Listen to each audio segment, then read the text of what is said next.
satu terus terbongkar. Kali ini Lutfi terendus telah mengganti nisan makam Sunan Muria dan mengganti sejarahnya. Sunan Muria yang selama ini masyhur sebagai putra dari Kanjeng Sunan Kalijaga baru diketahui khalayak telah diganti pinnya kepada Sayyid Usman Haji. Yang dimaksud Sayyid Usman Haji di sini adalah tokoh penyebar Islam di daerah Jepara yang makamnya berada di Pulau Mandalika. Pulau ini dapat ditempuh dengan perjalanan sekitar 30 menit dari pantai Portugis, Jepara, Jawa Tengah.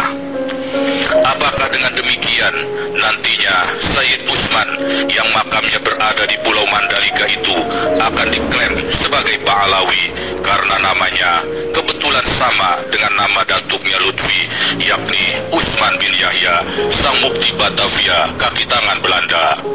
Sepertinya episode selanjutnya memang mengarah ke sana, sehingga nantinya Sunan Muria yang bernama asli Raden Umar Sahid itu secara otomatis akan masuk ke dalam klan Ba'alawi. Apalagi nisan makamnya yang bersejarah juga telah diganti dan yang asli raib entah kemana. Sepak terjang Lutfi bin Yahya memang sudah kelewat batas. Bahkan para alim ulama, kiai dan kaum sufi yang merupakan ahli ilmu tarekat pada Sabtu tanggal 16 November tahun 2024 lalu melakukan sebuah pertemuan penting. Sepertinya mereka sudah merasa gerah dan ingin segera mengakhiri kebusukan dan kelicikan Lutfi bin Yahya. Pertemuan yang digelar di kampus Universitas Wahid Hasim atau yang disingkat Unwahas itu dihadiri oleh para ulama yang tergabung dalam Forum Mursyidin Indonesia disingkat FMI, yang tergabung ke dalam pengurus Idaroh Wusto Jami'iyah Ahli Thorekoh An-Nahdiliyah atau disingkat Jatman yang berasal dari berbagai daerah di Indonesia.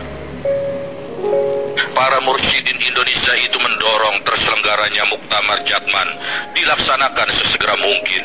Hal ini mengingat kepemimpinan Lutfi bin Yahya sudah berstatus ilegal, sebab masa kepemimpinannya sejatinya sudah berakhir sejak tahun 2023 silam.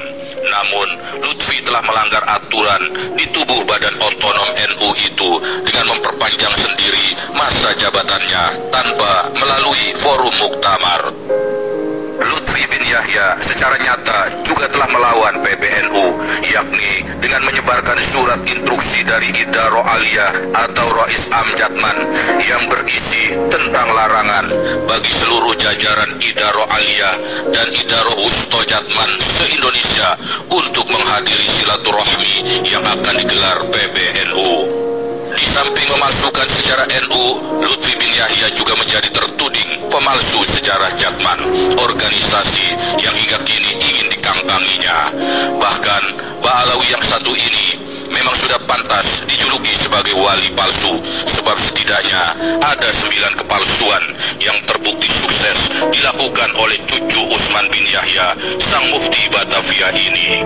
9 kepalsuan itu pantaslah bila kita sebut sebagai prima dusta Lutfi bin Yahya.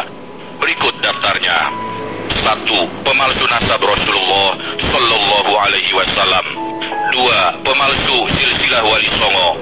3. Pemalsu makam keramat para leluhur bangsa. 4. Pemalsu sejarah bangsa. 5. Pemalsu sejarah berdirinya NU. 6. Pemalsu sejarah Jatman. 7. Pemalsu pahlawan bangsa yang diba'alawikan. 8. Pemalsu kitab-kitab ulama. Dan 9. Pemalsu DNA. Sedulur warganet, demikianlah prima dusta yang dilakukan oleh Lutfi bin Yahya. Semoga para muhibbinnya segera sadar bahwa kemuliaan yang tampak pada wajah dan gestur Lutfi bin Yahya sesungguhnya berbungkus dusta dan kepalsuan.